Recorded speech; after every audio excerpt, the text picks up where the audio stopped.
To the Pepsi Hotline, the Coach Wimp Sanderson with us, courtesy of the CraneWorks division of CraneWorks. Welcome in, Coach. How are you? Well, thank you. I appreciate it. Appreciate David having me on. Appreciate CraneWorks.com having me on, and I do not think that was Kirby. You don't think it was 100% Kirby? It was Kirby. Who else would it be? I don't think it was Kirby. Okay. I mean, it may not be Kirby. That's why I said allegedly. Well, why do you think it's not Kirby? I don't think it was Kirby. Why so? I would bet my right testicle that was Kirby. Let's you better get your knife out. Yeah. Wow. He's got to be on shot too. On a knife too. It's gonna be a rough way to lose it. Do you want a shot? Do you want a shot before I cut it out? Well, he went right because his left one's the favorite one. It kind of is, Why do you? We'll whack that right off real quick. Bring me my hey Brownie, bring me my whacker. Oh my! You'll need it. Hey, so why do you think it's not Kirby? Oh, it just doesn't sound like Kirby to me. I thought it sounded just like it sounds like a more of a. It just doesn't sound like a grown guy to me. Okay. Yeah. Well, I mean, that's the way a locker room sounds, though, right?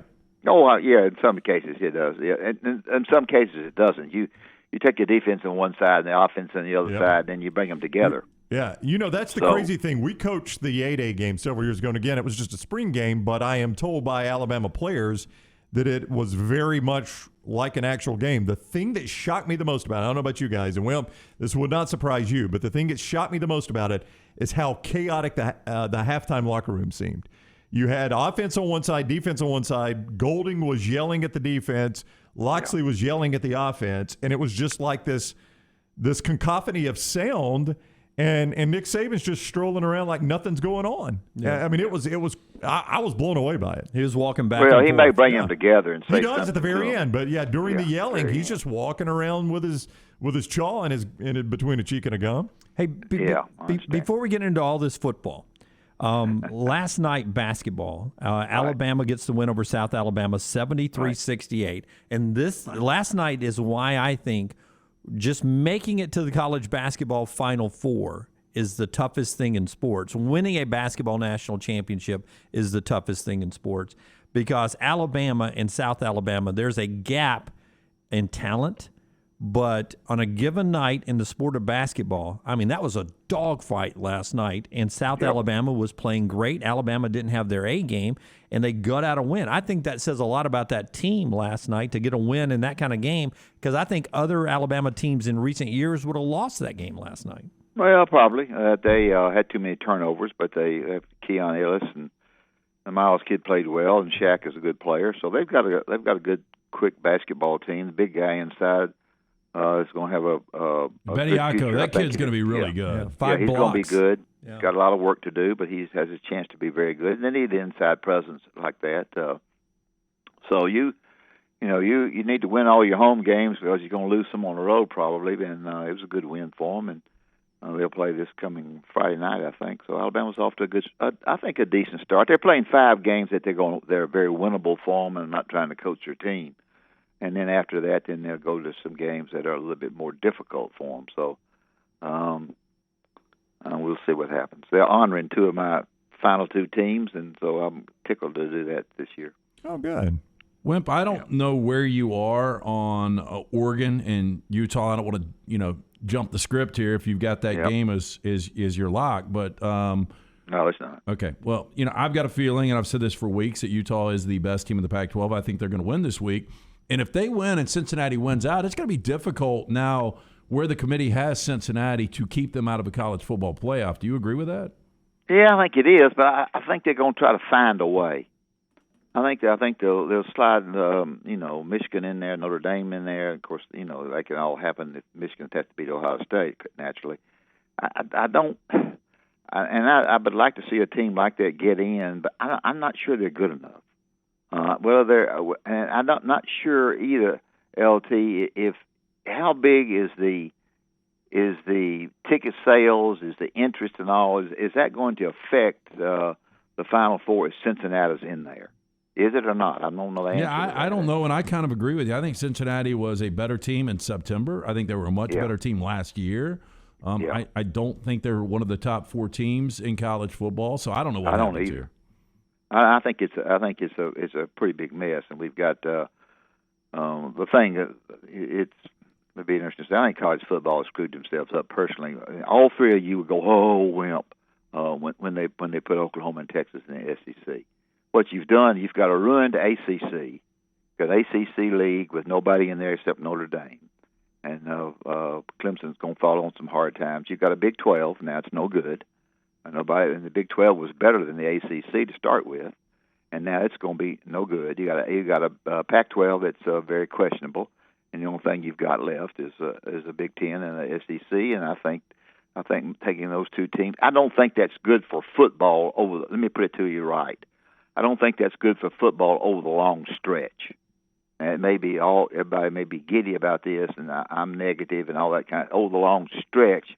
I don't think it's good for football. The coach, Wimp Sanderson, with us, courtesy of the CraneWorks division of CraneWorks. He is on the Pepsi hotline. I don't want to blow by what you just said there. You think Clemson's about to fall on hard times? Well, I don't know if they're going to fall on hard times. They had a lot of injuries and a lot of problems, but and the league is such that they're going to win most of the games unless Miami gets another coach or Virginia gets as good as they need to get, and so we'll see. You're going to have a Wake Forest Virginia ACC championship game. Let me go to sleep on that one. So that's the way that league is. And I know that we've got it all in one barrel, and you guys who do radio and do a great job, you get you really have something to zero in on when they do get into the league. But is it best to have those leagues very questionable, the way you're going to have the Big 12 very questionable? I don't think it is. I know I'm on the negative side of that, but it doesn't make any difference about me anyway. No. I don't disagree with you at all. I think that it's good having teams to cheer against if you're an SEC fan, right? It's good to have people not in your league for the postseason. If everybody's in your league, it becomes very SEC-centric. I understand what you're saying, and I think it'd be a pretty 50-50 or maybe a majority people favoring your way. Wimp Sanderson's with us on the Pepsi hotline before we get to his Blue Plate special. Let me tell you something else, Jim, while you're saying that. Excuse me. That's okay. I think the structures of it is Oklahoma going to be in the East. I think when you think about structuring 16 teams, 8 in each league, it's going to be very interesting to structure those in a way that's going to be the best way to do it. Yeah, that's the most fascinating thing that is left to do, no doubt, is how to structure that thing out.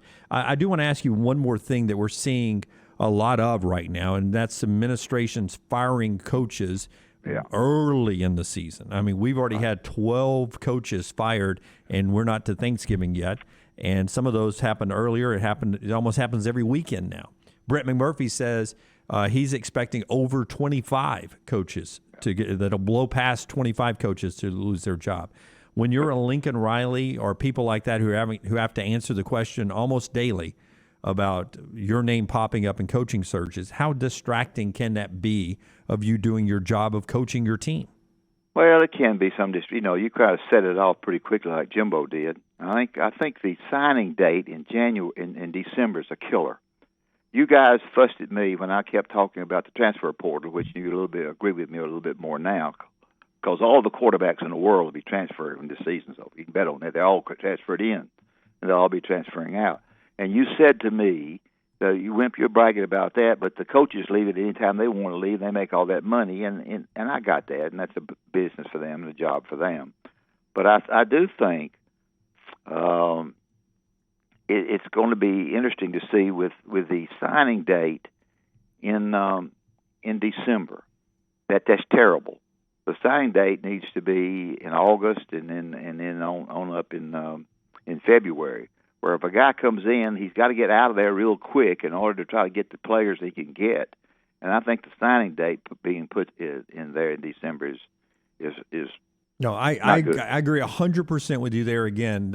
I thought August before the season was the early signing period, and then the traditional one in February. Putting it in December is just screws it all up. And I agree 100% with you again. Yes. Yeah, it just runs it into a big fat mess to me. And the coaches are trying to get out and make their money, and you're saying that the players should be able to transfer when they want to. Now they can transfer one time, and if you study the quarterbacks, and you guys do, and all the teams around, every cotton picking one of them are transfers. Yep. And you think that the guy that started at Oklahoma this year, he's 88 and out the gate. Fact is, they shut the door in the last game of the season. He's gone. So it's a what have you done for me lately kind of thing. I think y'all had some good comments when y'all fussed at me about the coaches, and you were to some degree right, but it's difficult. All right, he is the coach, Wimp Sanderson. He's presented by the RentalWorks division of CraneWorks. He is on the Pepsi hotline, and it is time. He's 11-1 for his Blue Plate special. Here we go. Music. Blue Blade Special. Sitting in a mayonnaise jar on Sonny Smith's porch. Well, y'all, I had 3, and I had one already set to do. And I'm about to change. Oh, and I don't overthink That's a it. mouthful right You there. are 11-1. Do not overthink this, Coach. Play your gut. Okay. There are 3 games that I messed with and looked at. Okay. Were Oklahoma State, Texas Tech, Right. Ohio State, Michigan State, Uh-huh. Michigan at Maryland. Okay. I don't know how well Michigan defends the pass. Mm-hmm. I think Michigan is going to score a bunch of points. They're going to run the football and keep the football longer. And I think Ohio State 19 points is those are the 2 I've got it down to. Okay. Ohio State, Michigan State, and Michigan and Maryland. And I don't know which one to pick. Wow, And go ahead. I was a swing and a miss. I'm not even Huh? close. I'm not even close to on my you. prediction. Yeah. I We all thought- try to predict it. I thought you were going to take Wisconsin. Do y'all like Ohio State, Michigan State? I think Lance and Jim really like Ohio I have State. to excuse myself, much like people that pick or actually broadcasting Okay. the games. It's an 11 o'clock Okay. game, so Yeah. I have to excuse myself, but I do like Ohio State. Yeah. I thought you were Well- going to go Oklahoma minus the 4. And you had Notre I Dame. also had Notre Dame, Wisconsin, and Baylor So as potentials. Both you and Jim thought I'm maybe going to Wisconsin. go. I'm going to go the Ohio State, Michigan All right, State you're taking deal. Ohio State. I thought you were going to go Pitt minus the 14.5. Now, No, are you taking Was Ohio I State? wrong? But now that I've done this, was I wrong on Michigan, Maryland? No, Yeah. Tagovailoa is not a good quarterback. I'm going to say that. But Well, he's dangerous enough that he could pull an upset. Watching him Saturday night, Just to was clear it awful. up, are you taking Michigan State to beat Ohio State or cover, or are you taking the favored Ohio State? Jim, I'm taking Ohio State to beat them and cover the 19. you listen to this. Yeah, Everything I think that's a great play, Wimp. Well, I hope. All right. I hope. So the Blue Plate, which is smoking hot, picking top 25 favorites every single week, but he's done it 12 times and he's won 11 of them. Well, you'll get on to me next week, Brownie, because I changed in the last half of the ninth to 2 out. Well, that's okay. When I got on the show, I was thinking about doing Michigan, Maryland, but I'm not. Okay. All right. I hope Ohio you win. State. I hope you win because I right. love you winning. All right. The Coach Wimp Sanderson presented each week by the RentalWorks division of CraneWorks. Well, CraneWorks is a equipment rental division company. RentalWorks is a source for all your home projects, and if you'll get on CraneWorks.com, you can find everything about them you need to. David does a terrific job, David Upton, and hopefully you'll check out CraneWorks and tell them you heard it on our show. I'll talk to you guys next week. Thank you, Wimp. Love you. Thank y'all. That is the Coach with us on the Pepsi Hotline.